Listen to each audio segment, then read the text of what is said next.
They handed me a trash bag and told me to be out by noon. I remember standing in the hallway of the Hargrove house. That's what they called it, like naming it after somebody dead. Made it feel more like a home, staring at the 2 garbage bags sitting at my feet. One of them had my clothes in it. The other had everything else. Not because I owned that much, just because that's how it works when you age out of the system a year early. When you turn 17 and your foster placement collapses because a family decides they're done, there's no ceremony, no transition plan, just a social worker named Ms. Pruitt with tired eyes and a clipboard, telling you the county has found you a temporary bridge placement across town and that you need to gather your things. Everything I own fit into 2 garbage bags. That fact alone should tell you most of what you need to know about the first 17 years of my life. My name is Caleb Merritt, or at least that's the name I grew up with, Merritt being my mother's maiden name, the name she gave me when she filled out the birth certificate, because my father wasn't there for that part. Wasn't there for most parts, actually.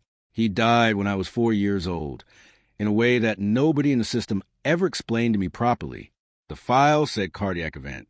My mother said it different before she got sick, before the system swallowed us both. She said he went looking for something he'd left behind and never came back. I didn't understand that until much later. Until the key.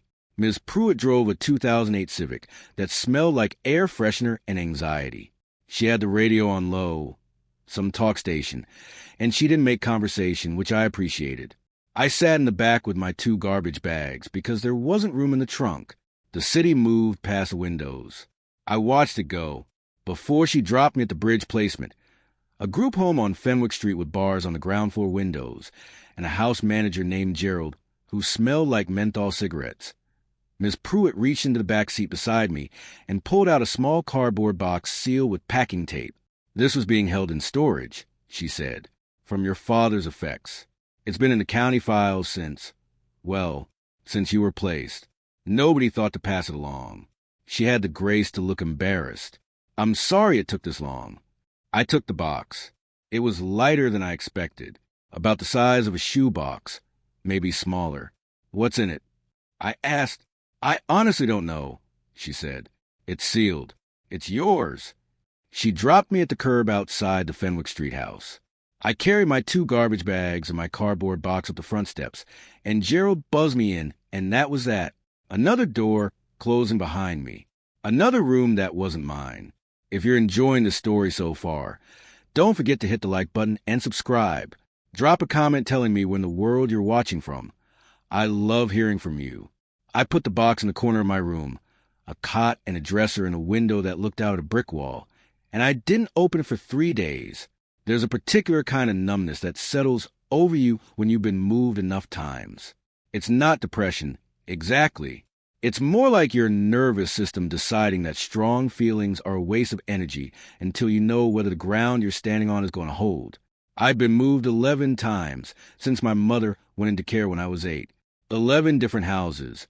11 different sets of rules. 11 different versions of temporary. You learn not to unpack all the way. You learn not to care too much about anything that isn't in the bags you can grab in 3 minutes. But on the 4th night, lying on the cot listening to the Fenwick Street traffic, I reached over and pulled the box onto the mattress beside me. I cut the packing tape with my thumbnail. Inside, nested in a fold of old newspaper, were 2 things. The first was a photograph, black and white, slightly blurred, printed on the thick paper that photos used to come on before everything went digital. It showed a man standing in front of a building, a storefront of some kind, with his hand on the door frame, squinting into the sun. He was young, late 20s, maybe. He had my jaw, my ears, the particular way his weight shifted onto his left foot when he stood still. I knew that from mirrors. It was my father. The back of the photograph had 4 words written in pencil, in a handwriting I didn't recognize. The day it started. The second thing was a key. It was old, not antique store old. Not decorative old, working old, solid iron, about 4 inches long, with a rectangular head and a worn bit at the end where years of use had rubbed the teeth smooth in places. It hung on a short loop of brown leather cord.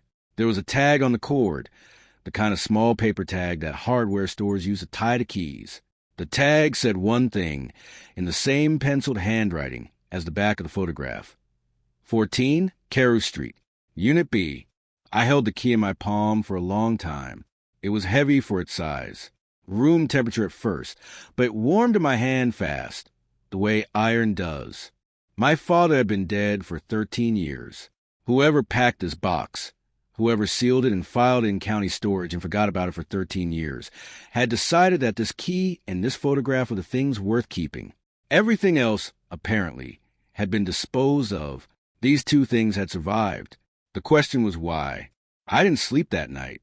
I lay on the cot with the key on my chest and stared at the ceiling and tried to reconstruct what I actually knew about my father from fragments I collected over the years, whispers from my mother before the sickness, half-sentences from caseworkers, a single paragraph in a file I'd read upside down on a social worker's desk when I was 12. His name was Thomas Merritt, or that's what my mother called him. The files had another name, Thomas Aldrich Voss, which I'd never been able to explain until much later. He'd grown up in the eastern part of the city, in a neighborhood called the Carruth district, before it got expensive and changed its name to something with the word artisan in it. He'd worked with his hands. That was the extent of what I knew. Cardiac event. He went looking for something he'd left behind. 14 Carruth Street, Unit B. I was up before 6. I got dressed in the dark, put the key in my pocket, folded the photograph into my wallet, and walked out of Fenwick Street house before Gerald's shift started. The bus system in this city is a mystery even to people who've lived here their whole lives, but I'd learned to navigate out of necessity. I found a route. It took 2 transfers in an hour and 20 minutes. The Carruth district announced itself slowly. The buildings got older. The streets narrowed. The chain pharmacies and fast food restaurants gave way to small businesses with hand-lettered signs and awnings so faded you could barely read what they sold. Some of the storefronts were boarded.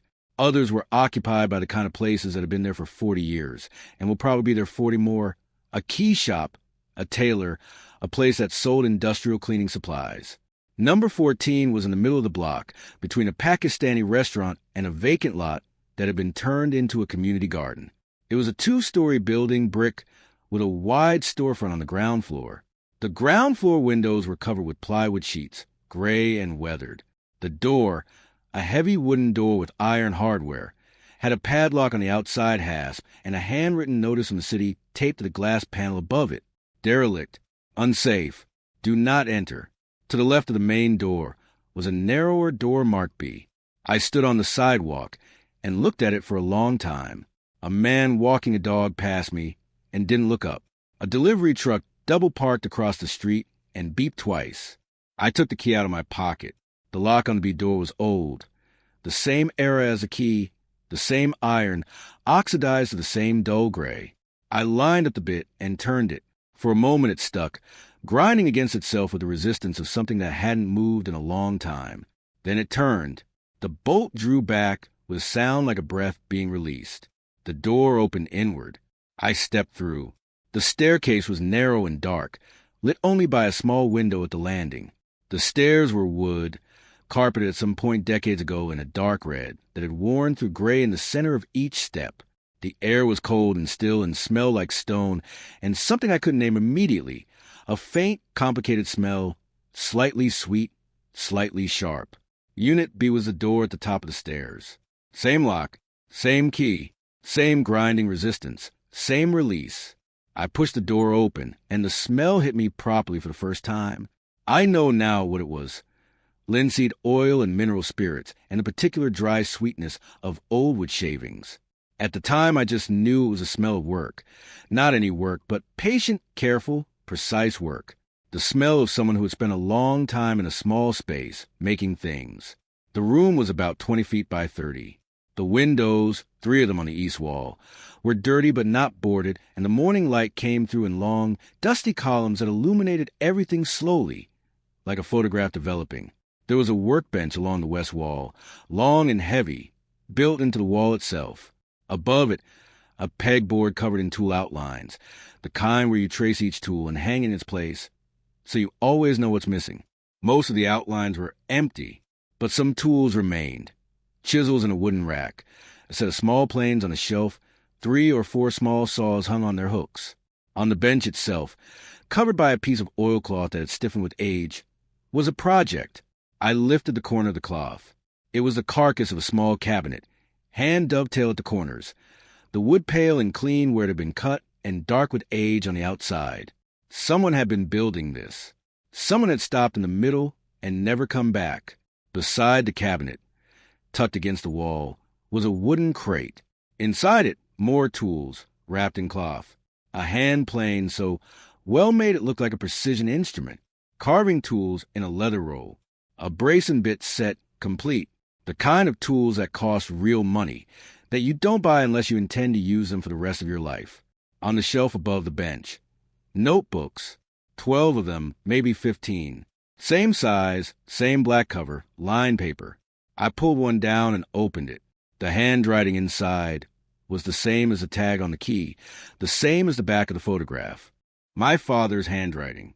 The notebook was a record of work, measurements, with species joinery notes, sketches of pieces in progress, joint ratios and moisture calculations, and notes about grain direction.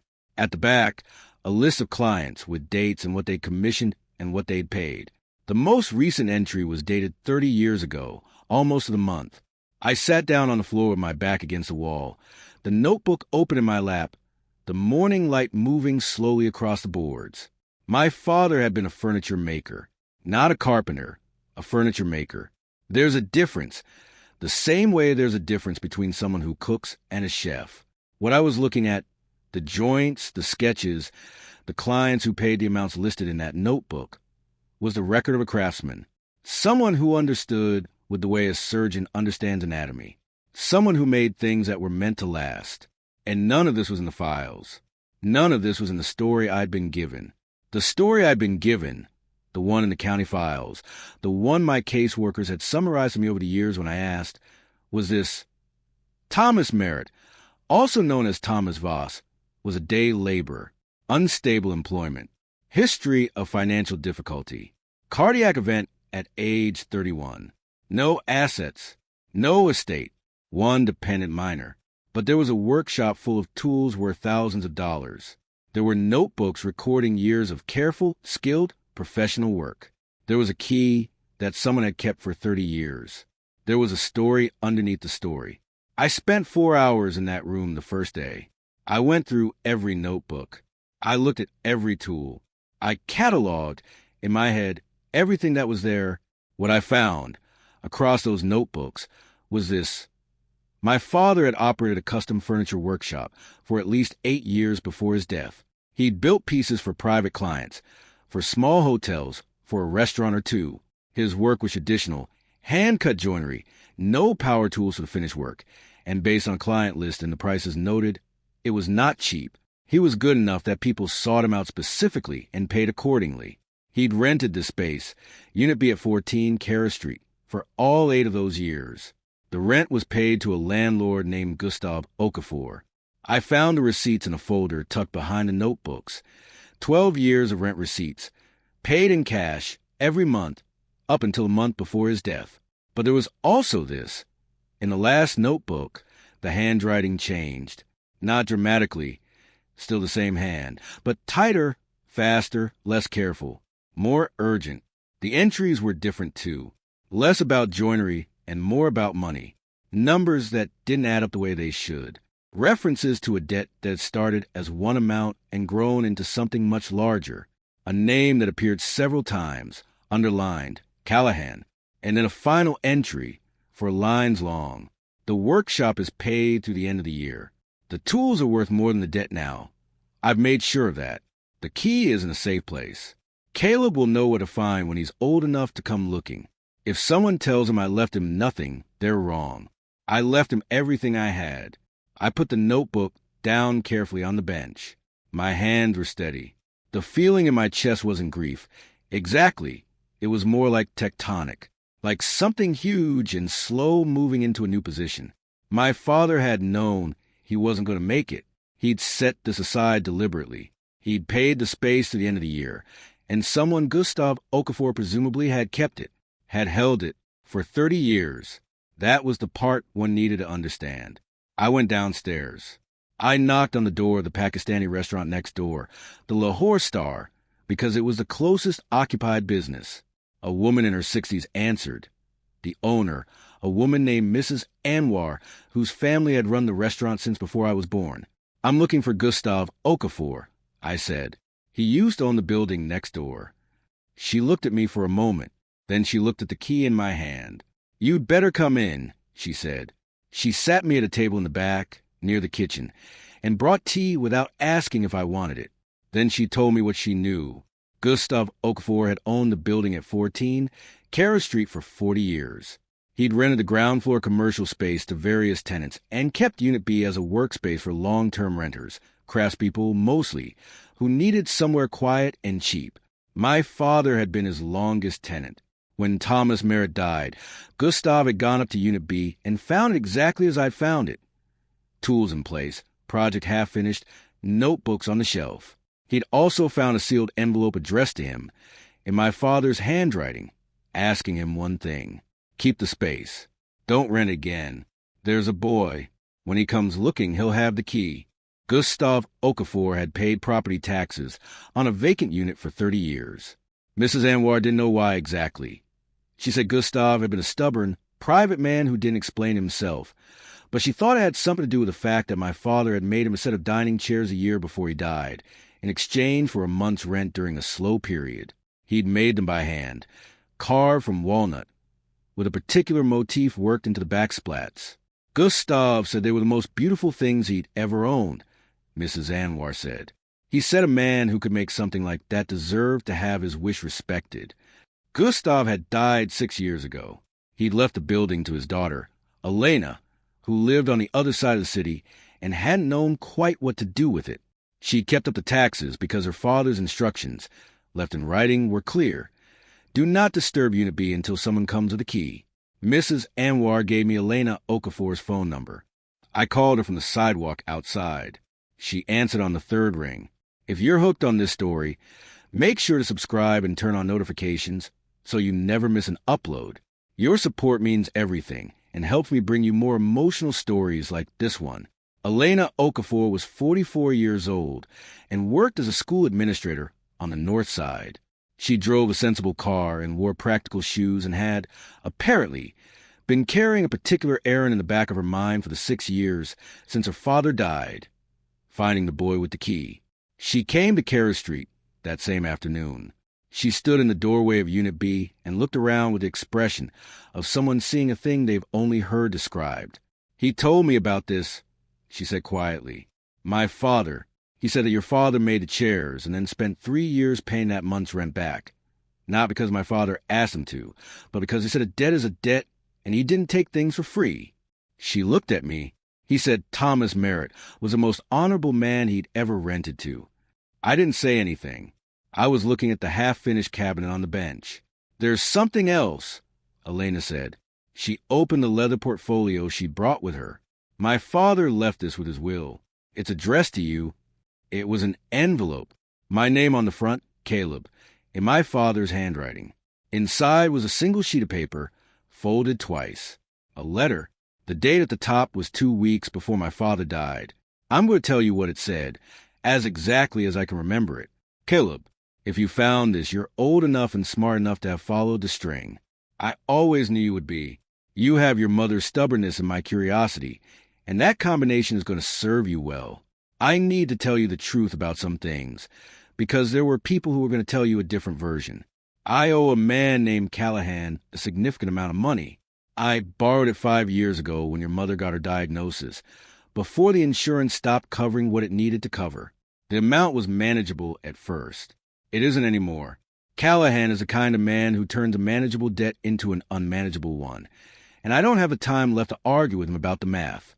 He's going to tell you, or have someone tell you, that I was reckless, that I spent money I didn't have on things I didn't need, that I left you with nothing and left him holding the consequences.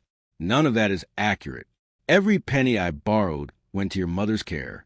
The workshop, the tools, the work, the reputation I built here was built on nothing but my own labor, and it was built for you. The tools in this room are worth considerably more than the debt. I've made sure of that.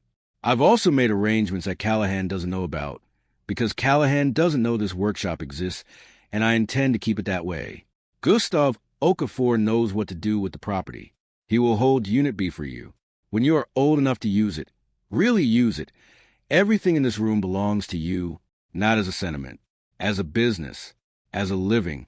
I'm sorry I won't be there to teach you. Everything I know is in the notebooks. Start with the third one. Read it 3 times before you touch a tool. The wood will wait for you. The key opens a door, but you open the rest. I love you, Caleb. I have always loved you. This was always for you. Your father, Thomas. I stood in that room for a long time after I read the letter. The afternoon light had shifted through the east windows, going from white to gold to particular amber of late afternoon in the city. Dust turned in the columns of light. The tools on the pegboard cast long, thin shadows. Elena Okafor sat quietly in the corner on an overturned crate and gave me the room. My father had not abandoned me. My father had been protecting me. From Callahan, from the knowledge of a debt he was afraid would follow me, from a danger that he'd walked into alone so I wouldn't have to. He'd built a life and a legacy inside a room that nobody knew about, and he'd secured it so carefully that it had survived intact for 30 years. For me, the story in the files, day laborer, no assets, no estate, was either Callahan's version, fed into the system deliberately to close the book on what Thomas Merritt had left behind, or it was simply the county's failure to look beyond what was on the surface. Either way, it was wrong. Completely, fundamentally wrong. I wasn't the child of a man who'd left him nothing. I was the inheritor of a craftsman's workshop, a craftsman's knowledge, and 30 years of faithful stewardship by a landlord who respected a dead man's wishes because of the quality of the chairs he'd built. What do you want to do? Elena Okafor asked, finally, from her corner, about the unit, about all of this. I looked at the half-finished cabinet on the bench, at the pegboard with its outlines and its missing tools, at the stack of notebooks, at the afternoon light coming through the dirty windows and making everything look like something worth restoring. I want to stay, I said. I want to learn. I want to finish what he started. Elena was quiet for a moment. Then she said, my father paid the property taxes for 30 years. The unit is current. There's no lien, no debt against it. She paused. He also left instructions about rent. If the boy with the key wanted to stay, the rent for the first 2 years was forgiven. His words. I looked at her. He called it scholarship, she said, and almost smiled. The months that followed were the hardest and the most purposeful of my life. I was 17, living in a group home, with no income and no formal skills. What I had was a key, a workshop, a set of notebooks, and the stubbornness my father had mentioned in his letter. I read the third notebook 3 times, as instructed. Then I read the others. My father had documented everything, not just technique, but philosophy, how to choose wood, how to read grain, why certain joints were stronger than they looked, and why certain ones that looked strong were not, how to sharpen a tool properly, because a dull tool is not a minor inconvenience, but a fundamental failure. How to think about a piece of furniture not as an object, but as a relationship between material and purpose and the person who would eventually live with it. I'd had no woodworking experience. None. I started from the bottom, literally from the bottom, sanding rough lumber by hand, learning to feel the grain through my palms. I spent 2 weeks just learning to sharpen chisels to the standard the notebooks described. I ruined 3 pieces of scrap with learning to cut a dovetail joint before I cut one that my father, reading over my shoulder from the third notebook, would have accepted. Mrs. Anwar from the Lahore Star brought me food. She didn't make a ceremony of it. She'd just knock on the workshop door and leave a container on the landing and go back downstairs. Marco the tailor, whose shop was 2 doors down, came up one afternoon and spent an hour looking at the tools and asking me questions about what I was trying to do. He'd known my father slightly, enough to recognize the work, enough to tell me that Thomas Merritt had had a reputation in the neighborhood as someone whose work was worth waiting for. People came from outside the district to commission things from him. Marco said, custom pieces, restoration work. He turned nobody away who was serious. But he also didn't hurry for anyone. He picked up one of the chisels, examined it, set it back in the rack. He used to say that it remembers everything you do to it. Every mistake, every shortcut. He said you can't fool the material. I wrote that down in the 16th notebook, the first one that was mine. The Callahan issue surfaced about 2 months in. I'd been half expecting it. A man came to the workshop one evening. I was in the middle of practicing mortise and tenon joints and had the door propped open for air. He was 50-ish, well-dressed in an old-fashioned way, with the careful stillness of someone used to being listened to. He looked around the room with a proprietary expression that made the hair on my arm stand up. "You're Thomas's boy," he said. It wasn't a question. "Who are you?" I said. He introduced himself, not as Callahan, as a representative of Callahan's business interests, which was a careful way of saying the same thing. He explained that my father had died with a debt outstanding, that the debt had, over 30 years of accumulated interest, grown to a number that made my stomach drop, that the tools and equipment in this workshop, as assets of the estate, were technically subject to claim. I let him finish. Then I said, "Do you have documentation of this debt?" He said he did. "And were you aware that my father's estate was processed through the county?" I said that there was a formal estate proceeding, and that this claim was not filed in that proceeding. A small silence. I had spent a week at the public library researching exactly this. The statute of limitations on estate debt claims in this state was 2 years from the date of death. My father had been dead for 13 years. Whatever Callahan thought he was owed, the legal window for collecting it had closed 11 years ago. The representative smiled, very slightly, in the way of a man recalibrating. "We're not talking about legal channels," he said. I said. He left. He came back once more, 2 weeks later, and I told him the same thing more directly. He didn't come back after that. I don't know if it was a legal reality or the fact that I'd had the presence of mind to write down his license plate number and leave it with Mrs. Anwar with a note explaining who he was and why he'd come. I was 17. I was learning very fast. That composure is a kind of armor. A year passed. Then another.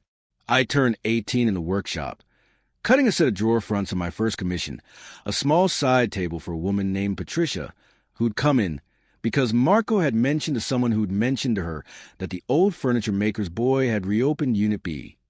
Patricia had been skeptical. She looked at my 17-year-old face and my work-roughened hands and asked to see what I could do.